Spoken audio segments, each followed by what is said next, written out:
February 20th, 1943, north of Kaserine Pass, Tunisia. 7:18 hours.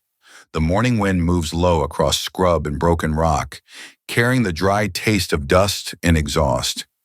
In the flats below the hills, the air quivers with heat that is not heat, just the ground breathing out last night's chill. The tanks announce themselves first as tremors, then as a clattering chorus, track shoes biting stone, idlers humming, engines rubbing a steady iron-throated pulse.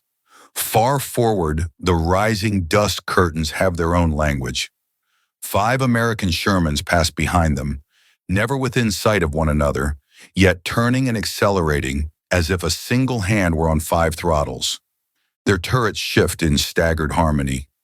The angles of their hulls change with an economy that does not come from flags or flares or a dispatch rider fighting gravel and fear to deliver a correction. It looks like instinct-made metal. It is not. It is a sound, clear, untroubled, riding above the engine note and the percussion. An invisible leash of words and brevity codes, a clipped exchange that binds men and steel together beyond the line of sight. Across the valley in German Panzer IVs and assault guns, the defensive geometry holds for a moment and then frays. Commanders pull up to cup a hand around earphones. Static sizzles and splinters through the headset. Words come and go like fish in rough water. A section leader speaks and 3 tanks acknowledge with motion rather than voice, because most of what passes for hearing is just courage turned louder. The doctrine says the platoon should hold, that control will bind action into order. The air shrugs at doctrine. The Shermans do not wait for someone to see if a flag lifts or drops. They do not need it. They are already converging into the seam of the position, one driving fire on the left, while another skews to cover the blind ground. The surprise here is not maneuver in itself, it is the absence of delay. To understand why that absence matters, we step backward past this ridge in these 5 tanks. Radio discipline, the simple idea that words carried on a wave can shape the line of battle, had been embedded in armored warfare since its modern birth. Germany had taught the world this lesson in 1939 and 1940, when tanks that were not the strongest or the thickest advanced in a web of command and report, each vehicle an ear and a mouth, the unit an organism more than a crowd. Heinz Guderian wrote it down before he did it in Achtung, Panzer, arguing that wireless made speed not just an attribute, but a method. In the early war, the sight of armored divisions speaking to themselves and their aircraft in real time created a reputation that hardened into legend. It is therefore difficult to square that legend with the fact that 2 years later, on a winter morning in North Africa, German crews struggled to hold a net together while American crews used their radios the way a man uses his hands. The difference was frequency and the way it was used. German standard tank sets, Fuji 5 transceivers working with amplitude modulation, were robust for their time, but vulnerable to the battlefield's constant noise. Ignition whine, motor brush, arcing, track clicks translated into electricity, the hiss and slap of static. Many sets had power output around 10 watts for voice and ranges that shrank when vehicles moved or terrain intervened. Distribution mattered as much as physics. There were German platoons in which only leaders had transceivers, subordinates relying on receivers alone, forced to tell their stories with motion. That hierarchy worked when you could see the next hole down the line. It degraded when the contour of the ground decided which voice would arrive.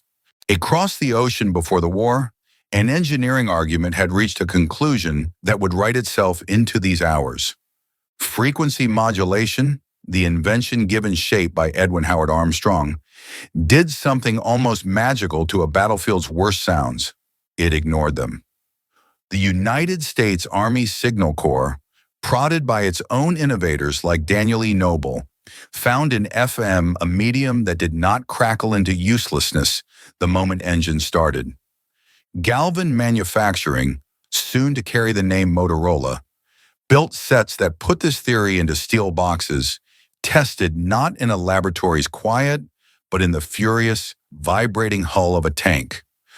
A Polish-born RF engineer, Henryk Magnuski, bent his skill to making the system hold in heat and shock, bringing stability from crystals and power from dynamotors that smoothed a tank's electrical chaos into something a radio could use. By July 22, 1941, the Army standardized tank radios that would define how American armor spoke to itself. The SCR-508 family for medium tanks and companion sets like the SCR-528 were built around a discipline of nets: platoon frequencies, company command frequencies, battalion orders.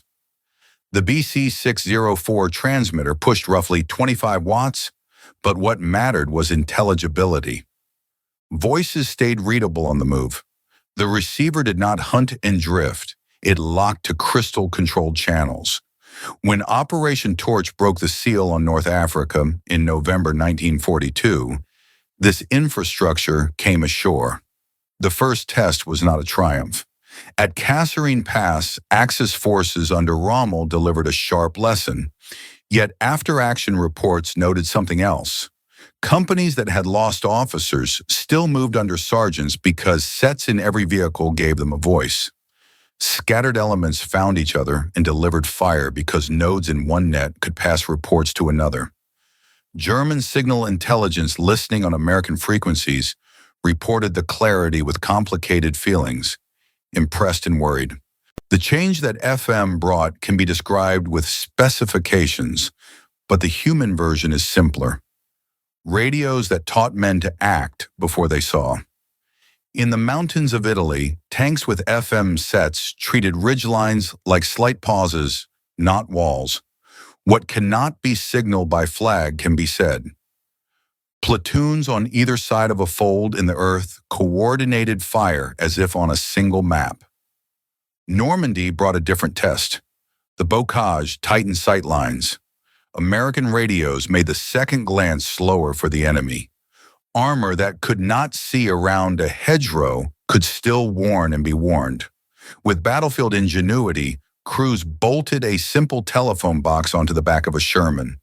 The external infantry phone, a field handset in a steel case wired into the crew circuit, brought muzzle and boot sole into the same conversation. A rifleman could tell a tank what he had found without standing in a line of fire and waving his arms. It was not elegant. It was effective. The voice of this new way of fighting can be given a symbol that is almost invisible: the soft, clipped pop of FM squelch opening and closing. The sound says, "You are not alone, even when you cannot see." In those tiny openings and closings, squelch pop, instruction, squelch pop, warning, lay the American answer to a battlefield built to isolate. The United States built tens of thousands of tank radios, enough to equip every medium tank, enough to give commanders dual receiver sets, enough to supply spares so that availability was a question of hours, not weeks. The Sherman itself, produced in roughly 49,000 examples, did not roll into combat empty of voice. The German army, under bombardment, fielded tanks of formidable design, Panthers and Tigers. But the radios inside many of those vehicles were what the discipline of 1939 had made possible, not remade by a new idea of how a battlefield should sound. This is not to say that German crews lacked intercoms or that their sets were failures. They killed with an efficiency history does not deny, yet differences remained. AM suffered when the world was loud, and distribution, battered by production shortages, meant transceivers did not exist where friction was worst, at the point where a subordinate could remake the plan. Evidence of the advantage seeped into the record. Operation Cobra in late July 1944 turned a narrow front into a widening aperture. Armored divisions pulled regiments apart and reassembled them into task forces. A tank battalion from here, armored infantry from there, and made them conversational. This was the exercise of a doctrine that assumed voice would carry. At Aricourt in September 1944, 4th Armored Division fought German Panzer brigades with tanks inferior on paper. What they had in abundance was awareness. Tank destroyers hunted on the word of other men's eyes. Fires arrived where there had been only rumor a minute before.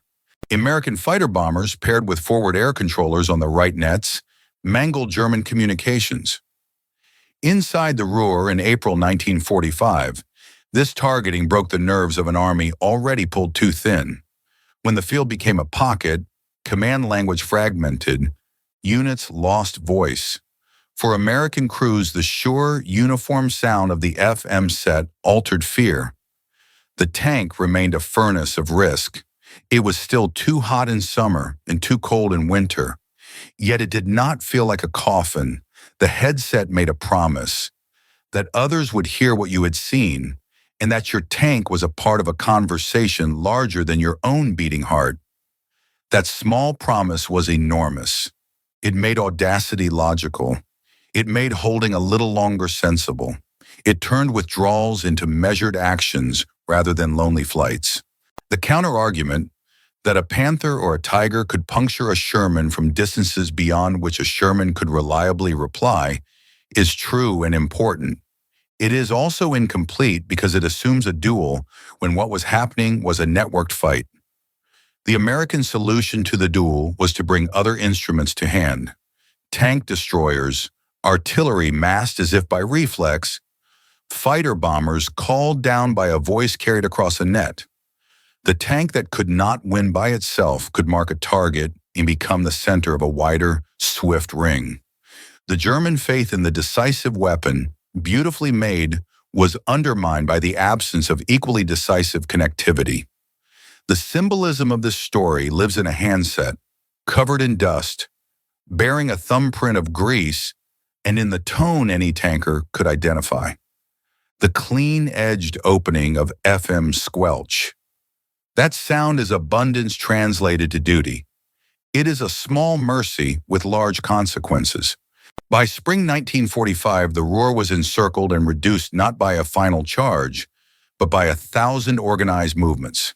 The men who surrendered did so from pockets of silence. The American voice simply went on. After the war, the lesson hardened into a principle. The network defeats the platform when the platform fights alone. It was born in the steel and dust, and in the small relief of hearing your call sign answered at once. Stand for a moment, in imagination, in the hull of a museum Sherman. The handset is there, black and patient. If the set were on and the net open, you would notice the quiet, regular pop of squelch, like a heartbeat. That sound, multiplied across thousands of vehicles, is what a democracy's decision to connect itself can feel like. It is the softness that invaders mistook for weakness and found to be resilience. In the end, the greatest armor applied to a tank was not steel, it was connection. The most humane weapon was not a new shell, but a wave made obedient. The freedom that paid for it announced itself as a small, regular, generous sound, opening, speaking, closing, that told a man and his crew they were part of something larger, and that in this war they would be allowed to fight together.